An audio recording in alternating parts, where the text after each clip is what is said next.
talk about this. How do we use data, not just in Loveday, but in all the providers that's been working before? The data is in there, it's always in there. You know, when the carers go for, not the carer, when the manager or the nurse go for assessment, they collect all the data.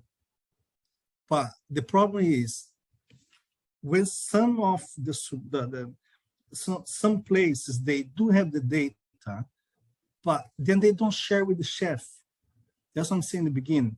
They might share with the chef, not the full data, not everything we need, just parts of, like, okay, the person have, I don't know, let's say the person has a lactose intolerance. Okay, that's fine. But we need a little bit more than that to be able to deliver a proper nutrition-based meal for the member.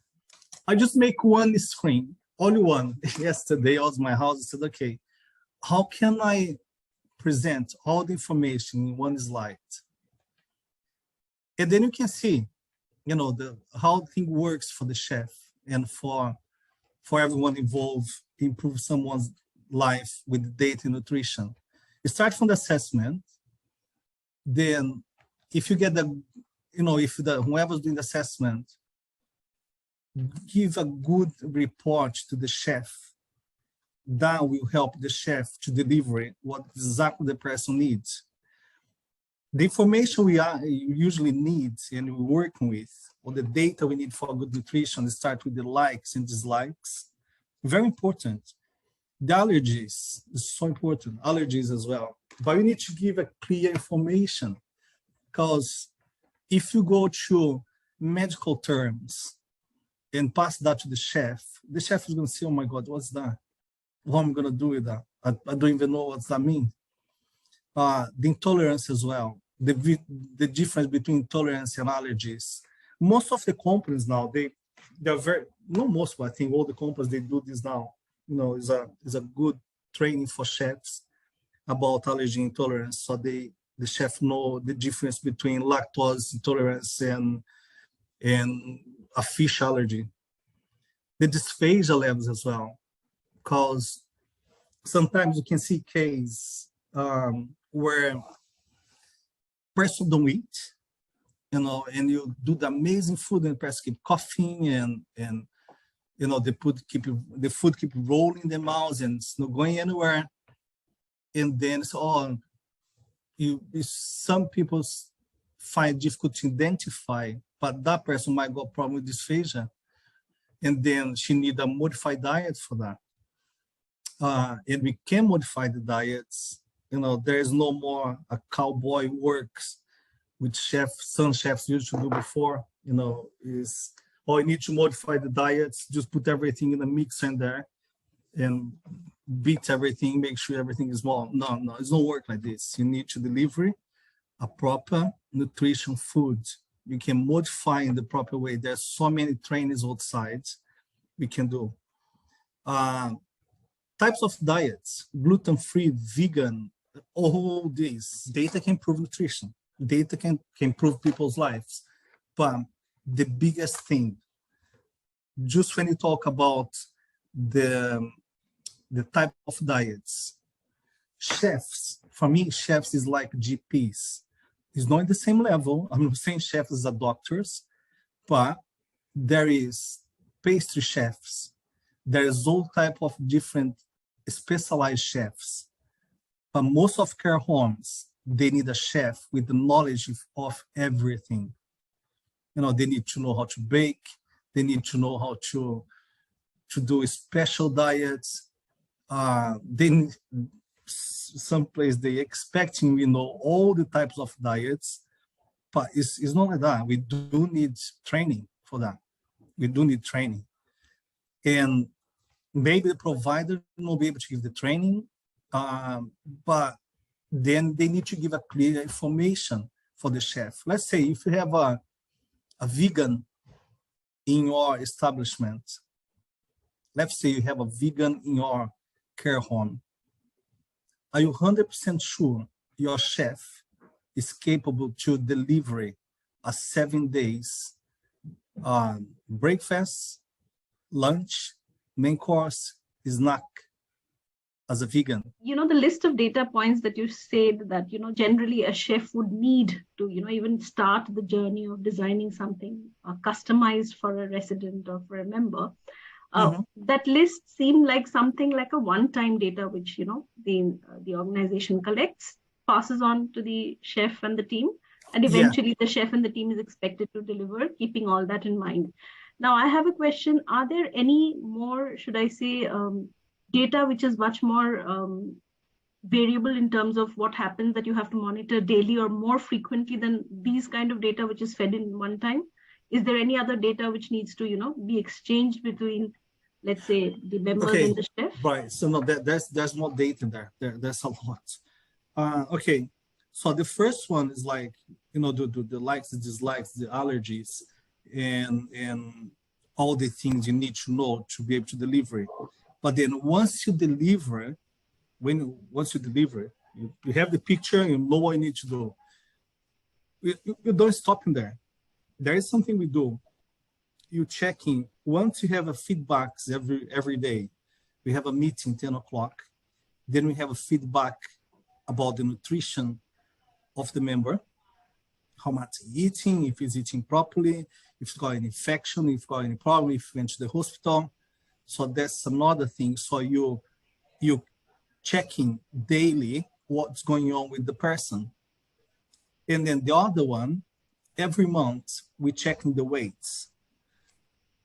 You know, there's more things, of course, more datas that the carers collecting during the month, but for the chefs, for the kitchen, we are focused on the weights, the person. Because if a person with, let's say, 90 or 95 or over 8 years old get any disease, the first thing is going to happen, they're going to lose weight. Once they lose weight, then things can start to get complicated, because especially the person who lost the appetite, then to put the weight back on is so hard. It's really difficult. It's really, really hard. Sometimes we can't succeed. It's not working. So we check the weights. So every month, so we have like governance meetings, and we sit down, we discuss case by case. I'm going to say, right. And another thing as well, when you work with the weights, there's something you need to put in your mind. You know, if your residents arrive today in your care home or in your establishment, most of the time, I'm telling about my experience, okay? There is no NHS data or anything. What I can see in all the places I worked before, in the first 1 or 2 months, any member, any person tended to lose weight. Once is for the adaptation, so they come in for a completely different environment, especially if they come from the home to a care home. If they're coming for a different supply, different place, a different care home, maybe it's not too much. But if they come from the home, from their own home to a care home, they tend to lose weight in the first few months. And it's up to, you know, the team to try to reduce the impact as much as possible. Okay, if you see here, dietary religion choice, that's another thing as well. You know, some people, they can lose weight, they can, you know, they can get really bad if we don't respect that.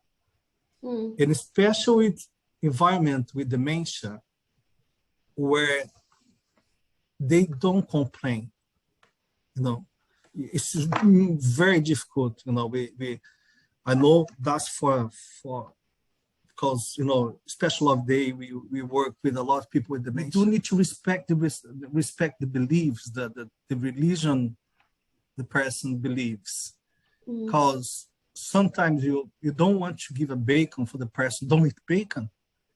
Oh, but she has dementia. It's not going to mention anything. That's not the way it works. You know, people need to learn, not to learn, but the chefs need to know which religion, what they eat, what they don't eat, to be able to deliver as well.